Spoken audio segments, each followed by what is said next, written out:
Hello YouTube, it's channel Annabella today, and today I'm going to be reviewing Batman and Harley Quinn, the DC Universe original movie. It's a great character piece, but again, I don't know how they do it. Plot, they seem to fall down on, and I don't know why it is. Harley Quinn actually comes off really, really well. It's a great character piece for her. She's brilliant in it. How they introduce her and it works so well. I'm not quite sure like the relationship with her and Nightwing, that's Dick Grayson, the first Robin, is entirely appropriate, hence the 12 rating. But it does add an interesting element, and it shows that Dick Grayson is a more stable and balanced human being than Batman himself. It's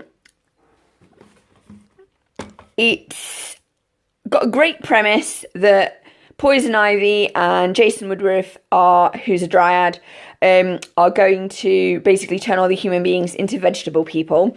That's great.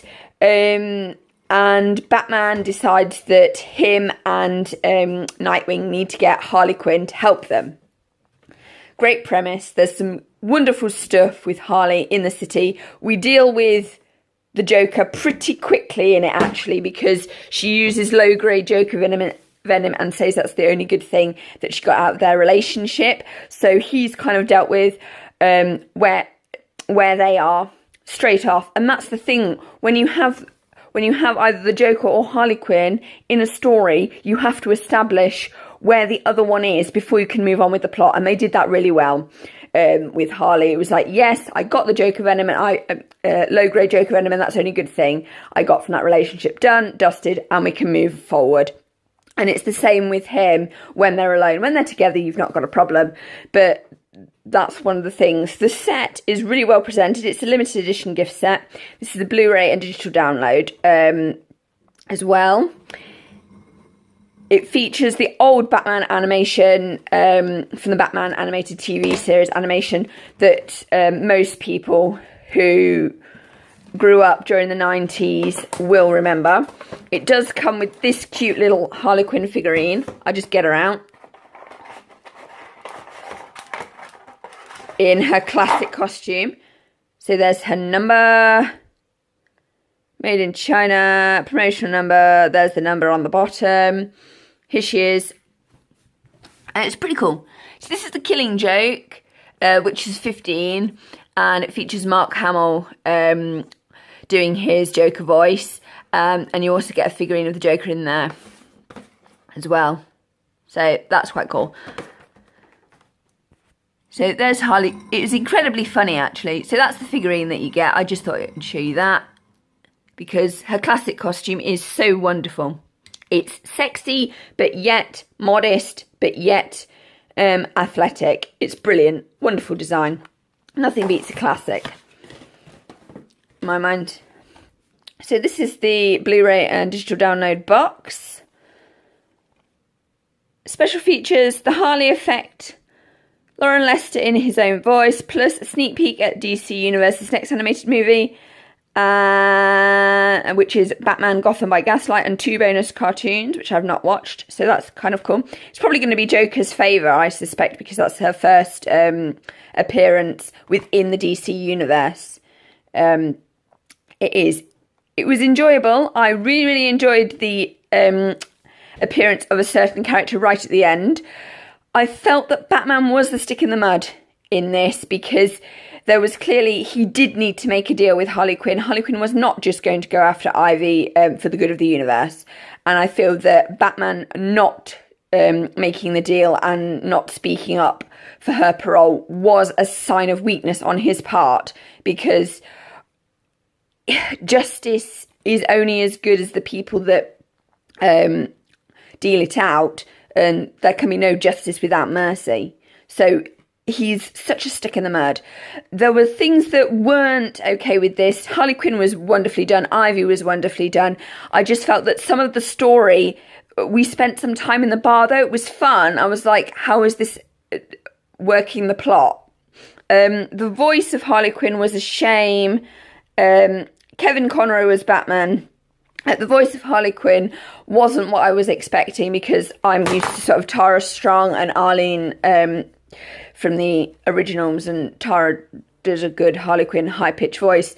Melissa, it was good and it was different, but it just shook me. But that's because I'm used to, particularly with this kind of animation, hearing a much higher pitch Harley from my youth in the 90s. I really enjoyed this, but it was definitely a character piece. The overall plot was weak. But then again, I think that's DC overall, really. The Killing Joke is wonderfully plotted, but even its ending is ambiguous, which is great because it works.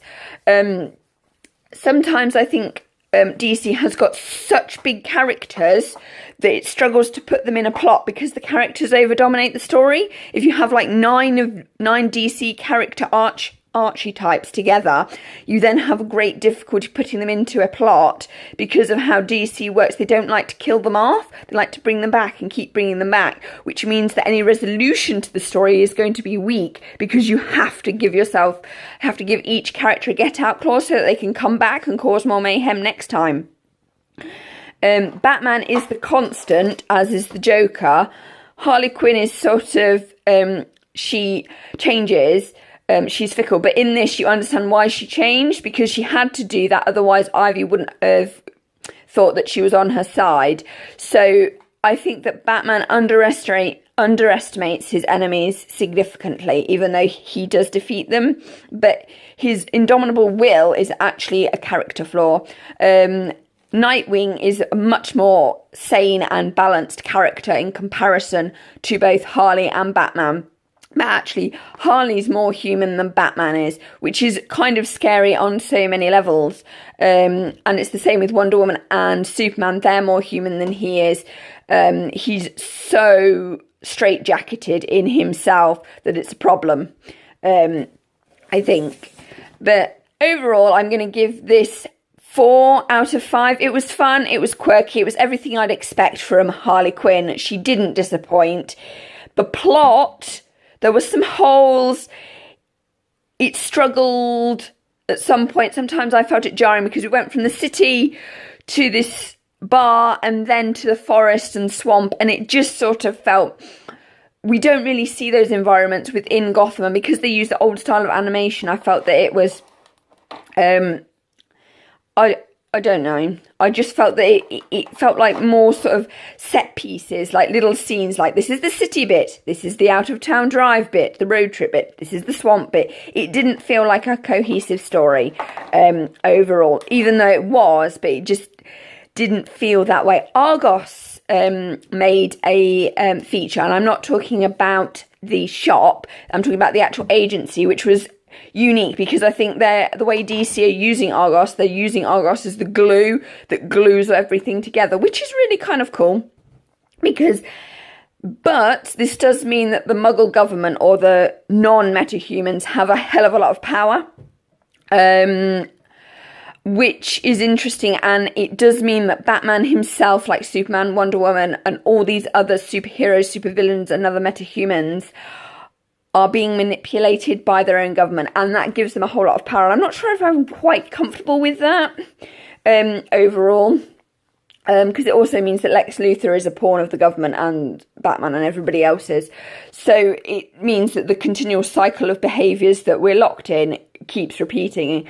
So that's interesting. Overall, I'm going to give it 4 out of 5. It was fun, but I felt that they really could have tightened up the plot.